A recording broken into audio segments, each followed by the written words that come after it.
ආයිබෝන් සුබම සුබ සන්ධ්‍යාවක් වේවා කියලා ප්‍රාර්ථනා කරනවා.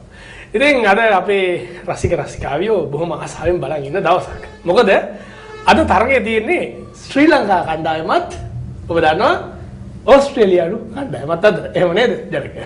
ඔව් ඇත්තටම අද තරගයේ ඉතා සුවිශේෂී තරගයක්. මොකද අද ඕස්ට්‍රේලියාව ඔක තමයි කියන්නේ. ඔක තමයි මම හැමදාම කියන්නේ. දැන් ඕස්ට්‍රේලියාව ගම සුවිශේෂී තරගයක් නේ. එහෙම ගන්න හැම තරගෙම සුවිශේෂී හැම තරගෙම අපි හොඳට සටන් කරලා ජයග්‍රහණය කරන්න අපිට ජයග්‍රහණය කරන්න පුළුවන්. දැන් ඕස්ට්‍රේලියාව ආපුවම මොන අද තරගයේ සුවිශේෂී තරගයක් විශාල තරගයක්. දැන් හැමෝම කියන දැන් කොඩියක්වත් වරන්නේ නැහැ. මෙහෙම තියාගෙන පටන් ගත්තේ එහෙම නෙමෙයි. හැමෝම ශ්‍රීලංකාවේ වුණත් ඉතින් අද තරගෙ බින්ද තරගය වගේ තමයි. හැම තරගයක්ම විශේෂයි. මොකද දැක්කම අයර්ලන්ත කණ්ඩායමේ තරගෙ. ඒගොල්ලන්ටත් එක්ක. එහෙම හැම විශේෂයි. එහෙම එකක් නෑ මෙතන. කොයි තරගෙත් විශේෂයි. ඒකයි මම කියන්නේ. මොනවද මේ මිනිස්සුන්ට මේ වෙලා තියෙන්නේ? දැන් මං කියන්නේ අපි කලබල වෙන්න ඕනේ නෑනේ. ඉතින් කලබල වෙලා තියෙන ඔයා නෙමෙයි කවුරුවත් අපි කලබල වෙලා නැහැ. එහෙම නෙමෙයි. අපි මේ සාකච්ඡාව ලස්සනට කරගෙන යමු. නේද ජනක? දැන් ජනකට අද තරගය පිළිබඳව මොකද කියන්නේ?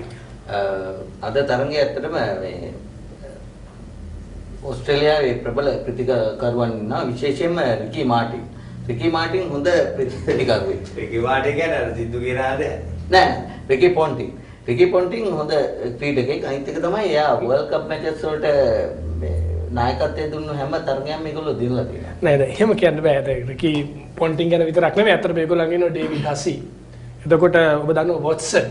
එතකොට ඒ වගේමයි මයිකල් ක්ලාක්.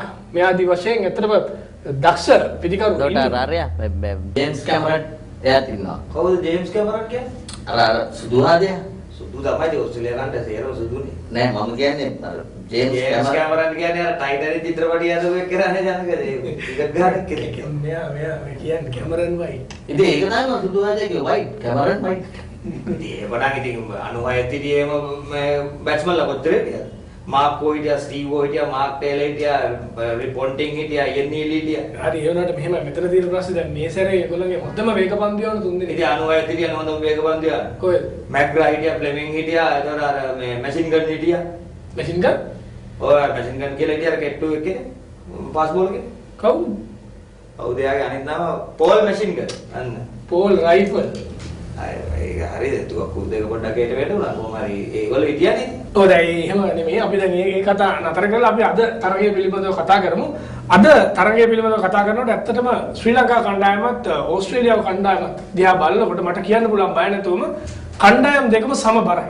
අද කණ්ඩායම් දෙකම සමබරයි. නෑ නේ සුරේ. එහෙම සමබර නෑ නේද? මම අර දැන් වොට්සන් කැමරන් වගේ අය ටිකක් ඇඟපතින් තරබාරුයි. ඒගොල්ලෝ කණ්ඩායම ටිකක් ලොකු තරාදියකට දාලා බැලුවොත් ඒ කණ්ඩායම බර වැඩි. අපේ කණ්ඩායම උඩ යනවා. තරාදියේ පැත්ත. තරාදියකට දාලා මේ බර බලන එක නෙමෙයිනේ මම කියන්නේ. මම කියන්නේ ඇඟේ බර නෙමෙයි. මම කියන්නේ කණ්ඩායම් දෙකේ දක්ෂතාවය අතින් සමබරයි කියලා තමයි මට කියන්න. ඒ වුණාට දැන් මම හිතනවා මෙහෙම දෙයක් අපි නිකන් ඒක කිව්වොත් දැන් බ්‍රෙඩ්ලි විශේෂයෙන් බ්‍රෙඩ්ලි ගැන චුට්ටක් අපේ කණ්ඩායමේ පිටිකරු ටිකක් අවධානයෙන් හිටියොත් හොඳයි වෙන බන්දියන්නට වැඩි කියලා මං හිතන්නේ. ඔව් දැන් බ්‍රෙඩ්ලි ගැන කියනකොට මට වෙන කතාවක් මතක් වුණා කමන්නේ වෙන කතාවක් කියන්න බෑ. නෑ මේක කියන්න ඕනේ. වෙනම කතාවක් නේ. බ්‍රෙඩ්ලි ගැන තමයි ඔය ඕස්ට්‍රේලියාවේ තරගයක් ක්‍රිකට් ටූර්නමන්ට් එකක් තිබුණා ඉතින් ඒ පළස් සභාවෙන් කරපු ඒ ඕස්ට්‍රේලියාව පොඩි පළස් සභාවක් ඇතිනේ මොකක් කරේ ඒකෙන් කරපු ක්‍රිකට් තරගාවලිය. ඒකේ ගමේ කණ්ඩායමක අහිංසක ගමක මුල්ලක කණ්ඩායමක් තමයි දීලා තියෙන්නේ. ඒගොල්ලන්ට අවස්ථාවක් තියෙනවලු ඕස්ට්‍රේලියානු ජාතික කණ්ඩායමත් එක්ක මැච් එකක් දාන්න. දිනපු කට්ටියට. ඉතින් ඒකේ අර ගමේ ඕපනර්ස්ලා දෙන්න ඉතින් ඇවිල්ලා. එනකොට දැන් බැට් කරන්න ඉන්නවා. එතකොට බ්‍රෙට්ලි තමයි පළවෙනිම බෝල. පස්සේ බෝල යානේ දාන්නේ. ආ දුගුණ ඇවිල්ලා දැම්ම බෝලය. අර අපේ පිටිකරුව ගමේ පිටිකරුව හේ බලන් ඉන්නවා. ඒ කියන්නේ අර බෝල දැම්ම මෙයා හේ බලන් ඉන්නවා. ගහන්නේ. මෙහෙම ඉන්නවා. දෙවෙනි බෝලෙත් දැම්මා. අර හෙල්ලෙන්නේ කොහොම කරන් ඉන්නවා. ඔහම 3-4ක්ම දැම්මා. හෙල්ලෙන්නේ නැහැ. කොහමද බ්‍රෙඩ්ලි වැරදිලා දාලා දෙන නෝ බෝල් එකක්. අම්පයර් කියනවනේ නෝ බෝල්. කියලා අයියෙන් කියනකොට අර බැට්ස්මන් කරේ ගියා අම්පයර් ගාවට. ඔයා දැන්ද දැක්කේ? මෙච්චර වෙලා මෙයා කරේ ඔක තමයි අත කරකොල නිකන් ඉතින් එක බෝලයක්වත් දැම්මේ නැහැ. දැන් තමයි ඔයා කියන්නේ නෝ බෝල් කියලා. වන්න බලන්න. අර බෝලේ වෙන්නේ නැහැ බ්‍රෙඩ්ලිගේ බෝලේ. වේගෙට. අර බෝලේ දැකලා නේද ඒකයි හිමින් දාලා තියෙන්නේ. ඔව් දැන් ඒ වගේ තමයි ලසිත් මාලිංග ගැන ඕස්ට්‍රේලියාව කතා වෙන්නේ ওই විදිහට තමයි. මොකද හයම යෝගක දැම්ම බොක් ගාලා යනවා. ඔය යාර මේ ගිය සැරේ ඔයගොල්ලන්ට මතකද මේ සුරේත් කිව්වා තරග දිනන ප්ලෑන් එක. මේ සැරේ තරගෙට නැද්ද මොකද ප්ලෑන් එකක් කියලා? ඊට පස්සේම ප්ලෑන් එකක් තියෙනවා. මට ඒක හයියෙන් කියන්න බෑ. හයියෙන් කියන්න නැතුව ඉතින් මේ බලන් ඉන්න අයට නෑ හයියෙන් කියන්නේ. ඉතින් ඒක අනික කණ්ඩායම නෑ නෑ ඔයා සිංහලෙන් කියන්නේ පොඩි තේරෙන්නේ නැහැ. සිංහලෙන් කියන්නේ ඔක්කොම සම්පූර්ණ සිංහලෙන් කියන්නේ. හරි හරි. එහෙනම් මෙහෙමයි. දැන් පන්දුව තියෙනවනේ. පන්දුව දිනවා පිත්ත තියෙනවනේ. ළඟට කඩුල්ල ඈ. නෑ නෑ එච්චරම ඕනේ නෑ නේ බෝලේ බැට් එක විකට් එක කියලා කියන්නේ මේ මගේ වර පොන්ටින්ට තේරෙන්නේ නැහැ. හරි හරි. එහෙනම් කියන දැන් මෙහෙමයි. දැන් මේක තියෙන්නේ ප්‍රතිකරණයේදී තමයි මම මේක කියන්නේ. දැන් ප්‍රතිකරණයේදී අපි හිතන්නේ ඩිල්ෂාන් යනවා ගහන්න. හරිද? ඩිල්ෂාන් යනවා කවුද බෝල් කරන්නේ? බ්‍රෙට්ලි. බ්‍රෙට්ලි බෝල් කරනවා. ඩිල්ෂාන් කරන්නේ මෙහෙමයි. පළවෙනි පන්දුවට දානවා ලෑල්ල. දෙවෙනි එකේදීත් තට්ටුව දානවා. තුන්වෙනි එකේදීත් තට්ටුව දානවා. කොහොම කිව්වත් තේරෙන්නේ නෑ කරොත් තේරෙනවා. ඩිෆෙන්ස් එක කියලා තේරෙනවා. ඒක පළවෙනි පන්දුවේ තට්ටුව. දෙවෙනි පන්දුවේ තට්ටුව. තුන්වෙනි පන්දුවේ තට්ටුව. එතකොට පොන්ටින් මොකද කරන්නේ? ෆීල්ඩ් එක ළඟට ගන්නවා. සිංගල් එක නාව. සිංගල් එක නවත්තා. ඒත් ගන්නෑ. පහට වෙනකන් තට්ටුව දාලා 6 වෙනි බෝලේ කෙලින්ම 6යි. හරිද? ඔය විදියට ඕවර්ස් 58ම කෙලින්ම නෑ ඉතින් බෑනේ ඒක. දැන් ඔහම එනකොට ඕවර් 4-5ක් යනකොට එයාට තේරෙනවානේ මේක තමයි ප්ලෑන් එක කියලා. ඒක තමයි ඒක මම හිතුවා.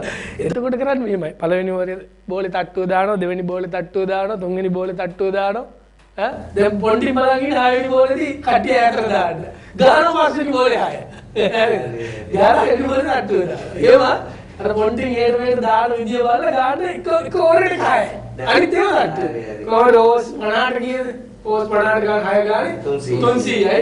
ඊට පස්සේ බයිස් වයිඩ් නෝ බෝල් වැට් ඒ වගේ BTT ඒ ඔක්කොම එකතු වුණා 325 විතර එනවා. එතකොට කොහොමද? මැච් එක නිකම්ම අපි දිනුවා. ආයතන බෝල් ගන්නකොටත් එහෙමයි. 6 වෙනි බෝලේට විකට් එකක් ගන්න ඕවර්ස් 10න් ඒගොල්ලෝ ඔල්ලව. නෑ ඒ බෝලිං වලදී ඒක බෑ. ඒ කියන්න බෑ මෝඩ වෙන්න ඕනේ නෑනේ අපි නිකන් මිනිස්සු ඉස්සරහා බෝලිං වලදී ඒක try කරලා ගන්න ඕනේ. මම කියන්නේ බැටිං වලදී තමයි මගේ ප්ලෑන් එක. ඒක තමයි. හරි දැන් මේ දැන් අපි ඉන්නේ දැන් මේ තරගාවලියේ මැද.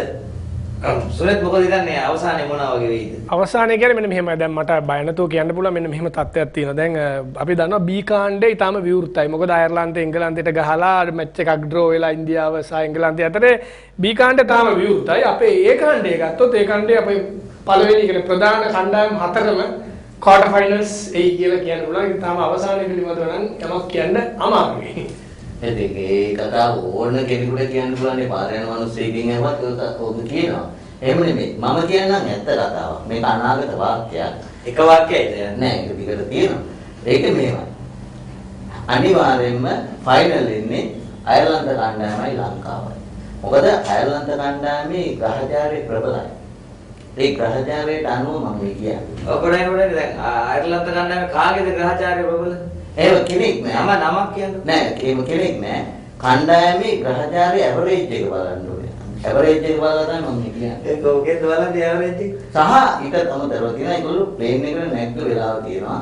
ප්ලේන් එකට නැග්ගේ රාජ්‍ය යෝගයක් තියෙනවා. නෑ ඇවරේජ් එක මොකේද බලන්නේ? ඒකට ගණිත ක්‍රමයක් තියෙනවා. ඩක්වර්ත් ඇනලිස් ක්‍රමය වගේ ගණිත ක්‍රමයක් තියෙනවා. මොකද ගණිතඥ මේ තාර්තා විද්‍යාව හදාලා තියෙන්නේ. ඇති කරලා තියෙන්නේ. ඔව්. ෆෑන්ස්ලාට අපිට හිතෙන දේ තමයි ඔය. අද තරඟ ප්‍රතිඵලය ගැන මොකද හිතෙන්නේ? අද අනිවාර්යයෙන්ම ලංකාව දිනනවා. ඔව්. අද අනිවාර්යයෙන්ම ලංකාව දිනනවා. ඔව් ඒ වගේමයි සිම්බාබ්වේ තරඟයට කලින් අපි ආයෙත් හම්බ වෙන්න එනවා.